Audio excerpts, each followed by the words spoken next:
Good day, that's what I was suspecting. That the tribe of Dan is the modern day Illuminati nations. Dan was the fifth son of Jacob, and his mother was Bilhah, the handmaid of Rachel. Rachel was very envious that her sister Leah had given Jacob 4 sons. Rachel told her husband to give her children, or else she would die. Jacob was angry with Rachel, his favorite wife. Rachel gave her handmaid Bilhah to Jacob as his wife. Bilhah conceived and bare Jacob a son. Rachel said, God has judged me and has also heard my voice and has given me a son. Therefore she called his name Dan. Genesis 30:1-6. Dan shall judge his people as one of the tribes of Israel.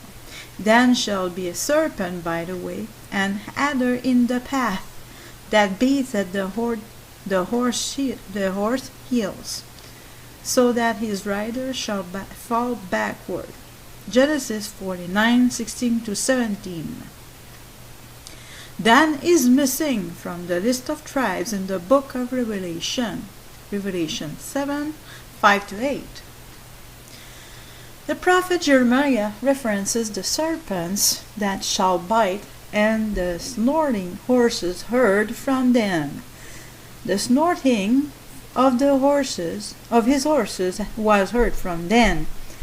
The whole land trembled at the sound of the neighing of his strong ones, for they are come and have devoured the land, and all that is in it, the city and those that dwell therein. For behold, I will send serpent cockatrice among you, which will not be charmed, and they shall bite you, said the Lord. Jeremiah 8:16-17.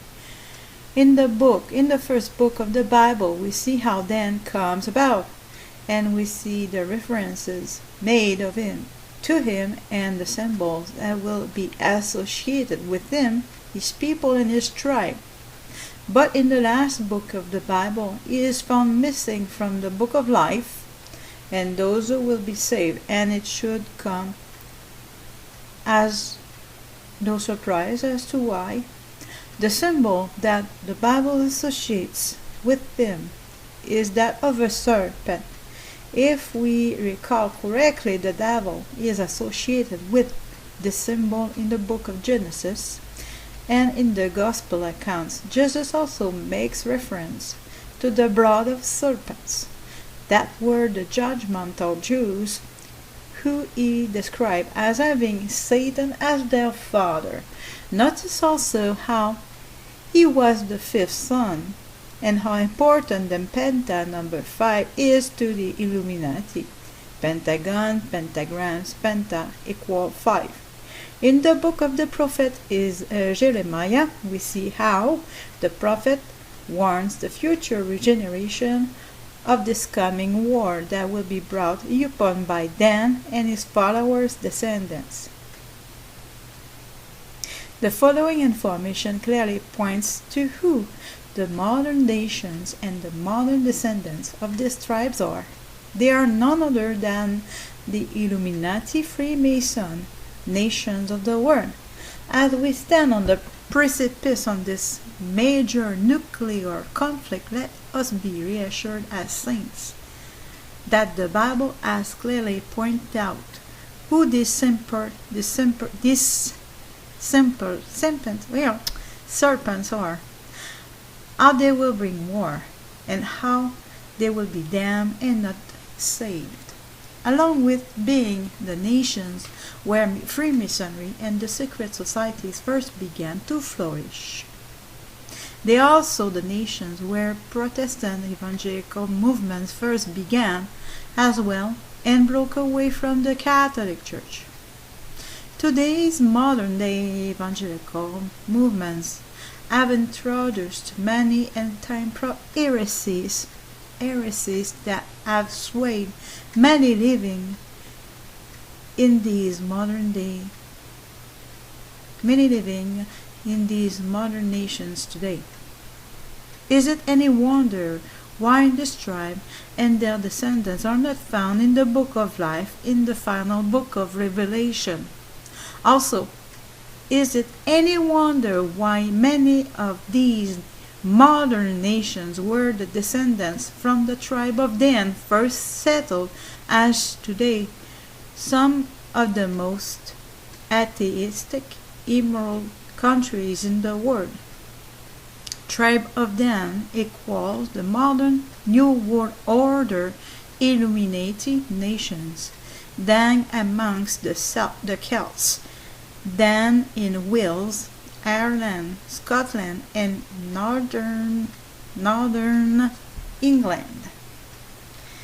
In biblical times, the tribe of Dan has been divided into 3 or more different sections. One section has been in the northern Galilee, Josiah 1942, and Gad. Later part of this section moved with other Israelites to Scythia. The Danae in Syria, east of Scythia, were also called Dingling, and were linked to the Dangale, whose name means Dan of Galilee. They had been neighbors of the gods from Gath, of Gadlosia in ancient eastern Iran. The Damnai of Scythian Syria were named similarly to the Damnoni of Scotland, who lived beside the northern river Don of Scotland, and the Damnonis of Dannonia, which was the name given to Devon and Cornwall. Dannonia in Britain was named after the tribe of Dan. The tribe of Dan was recalled in the Children of Dan in Welsh legend, and the tribe of Dana, Tuatha De Dan, who came into the British Isles, according to the Irish tradition, from the land of Israel via Greece and Scandinavia. The area Damnonia in southern Britain, as well as being alternatively called Dannonia, was also known as Defenia. The name Defenia is similar to that of Daphnia, which was the former name of Dan in the Galilee, in the land of northern Israel. Daphnia is also the name associated by the Talmud with the lost 10 tribes. In Scotland, the Damnoni of Dan adjoined the Gadini, probably of Gad, somewhat to the south in northern England, according to Ptolemy, was the city of Danum, which area was later to be occupied by Danes from Denmark. In this case, we see the possibility of a group of Celtic culture descended from Dan, who gave their name to the city of Danum, being followed by Scandinavians, who were also descended from Dan and sitting in the same area. We have come across similar phenomenon several times in this study. So I know that some of the names are not easy to pronounce, so it will be posted in the video description so that you can understand exactly geographically where they were. Okay? Continuing. Then amongst the Vikings, Danes from Dan were recorded together with the Naphtali in Scythia. From Scythia, The Danes, moving via Sweden, conquered Denmark. The Danes and the Norwegians formed the Vikings, who invaded England. The Danes settled in the northeast of England and the Norwegians in the northwest. They also conquered and settled in Ireland and in parts of Scotland. I had to read it to you because it is extremely interesting. I'm not the person who wrote that article, but when I find something extremely good, I read it to you. And this is written by Nando. I will post the link in the video description. I'm not the type of person to take credit for somebody else's work, okay? And this is very well done. And not only that, everything, the history of the serpent seed, very interesting. It's very accurate. Continuing, the symbols of Dan still used today. Danes from the Israelite tribe of Dan invaded Denmark, Dan's mark, at about the same time as the Naphtali moved in large numbers into Norway. The tribe of Dan was represented by a snake or by the lion. Other accepted symbols of Dan were a pair of scales, an eagle, and a dragon. Many members of Dan settled in Denmark, in Ireland, in Wales, England, and the USA, where 40 to 50 million of people have Irish ancestry. The symbol of a snake was once worshipped in Ireland.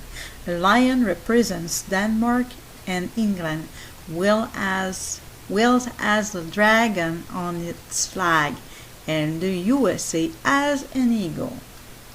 Hushim or Shuham, the son of Dan. The son of Dan, Hushim, Genesis 46:23, was also called Shuham, Numbers 26:42. Hesse in North Germany represented Hushim. Shuham may be found in the Suhani, who, according to Jordanese, were in Sweden like the Danes themselves are considered to have been. It is noticeable that quite often the tribes of Naphtali and Dan were interwoven, and that both appear to have been present in the Scythian Naphthalite group. Dan, Iceland. The coat of arms of Iceland includes a dragon, which was one of the symbols of Dan, a virtue, which in Hebrew is given the same name as eagle, is nether, and a nether was another one of the symbols of Dan, a bull, which is a symbol of Joseph, a giant which figure may represent Dan, and Samson, the national hero of Dan. Iceland historically has been associated with Norway and Denmark, in which countries, especially Denmark, the tribe of Dan made a significant contribution. Peoples of Dan: Dan, Don, Danaster, Danaper, Danube, all rivers associated with the, how to pronounce that? Skins. Scyths. Okay. Danava, a Scythian tribe. Dana, from Lebanon, Israel, to Ireland. Don, Wales. Danmonis, Cynthia, Scotland, southwest Britain, also known as Danonia. Dani, Danes of Denmark. Shuham, Shehan, Sweden. Suhumi, Finland, also associated with Simeon. Hushem, SC, Franks in Germany. History of the Freemasons and their connection to the nations of the tribe of Dan. Goose and Greedy Run, where the Grand Lodge of England was founded. The origins and early development of Freemasonry are a matter of some debate and conjecture. A poem known as the Regius Manuscript has been dated to approximately 1390 and is the oldest known Masonic text.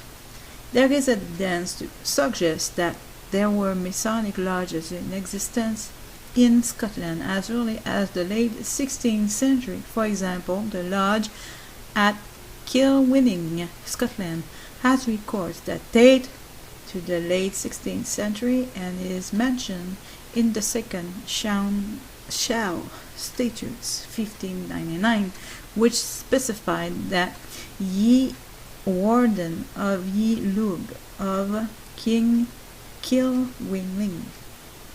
I'm not going to continue to read that. It is in another language, so will be posted in the video description. There are clear references to the existence of lodges in England by the mid-17th century. The first Grand Lodge, the Grand Lodge of England, was founded on June the 24th, 1717, when 4 existing London lodges met for a joint dinner. This rapidly expanded into a regular body, which most England lodges joined. However, a few lodges resented some of the modernizations that GLE endorsed, such as the creation of the third degree, and formed a rival Grand Lodge in July the 1751, which they called the Ancient Grand Lodge of England.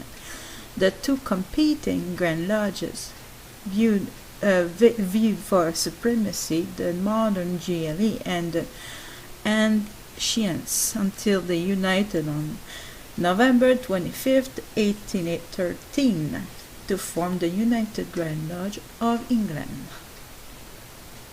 The Grand Lodge of England and the Grand Lodge of Scotland were formed in 1725 and 36 respectively. Freemasonry was exported to the British colonies in North America by the 1730s, with both the Ancients and the Moderns, as well as the Grand Lodges of Ireland and Scotland, chartering offspring or daughter lodges and organizing various provincial grand lodges. After the American Revolution, independent U.S. Grand Lodges formed themselves within each state. Some thought was briefly given to organizing an overarching Grand Lodge of the United States with George Washington, who was a member of the Virginian Lodge, as the first Grand Master, but the idea was short-lived. The various state Grand Lodges did not wish to diminish their own authority by agreeing to such a body. Although there are no real differences in the Freemasonry practiced by lodges chartered by the Ancients or the Moderns, the remnants of this division can still be seen in the names of the most lodges, F and AM being Free and Accepted Masons, and AF, AM being Ancient Free and Accepted Masons. View of room at the Masonic Hall, Bury St. Edmunds, Suffolk, England, early 20th century. The oldest jurisdiction on the continent of Europe, the Grand Orient de France, GODF, was founded in 1728. However, most English-speaking jurisdictions cut formal relations with the Great Orient of France around 1877, when the Great Orient of France removed the requirement that its members have a belief in a deity, thereby accepting atheists. The Grand Lodge Nationale Française is currently the only French Grand Lodge that is in regular amity with the UGLE and its many concordant jurisdictions worldwide. Due to the above history, Freemasonry is often said to consist of two branches, not in mutual regular amity: the UGLE and concordant tradition of jurisdictions, mostly termed Grand Lodges, in amity, and the GODF, European Continental Tradition of Jurisdiction, often termed Grand Orients, in amity. The most Latin countries, the GODF style of European Continental Freemasonry predominates, although in most of these Latin countries there are also Grand Lodges that are in regular amity with the UGLE, and the worldwide community of Grand Lodges that share regular fraternal relations with UGLE. The rest of the world, accounting for the bulk of Freemasonry, tends to follow more closely to the UGLE style, although minor variations exist. Nendo, I will put the link in the video description. So, last paragraphs were less interesting, but it's interesting to see how the tribe of Dan developed throughout history, and that's why I thought it was very important to read. Thanks for listening.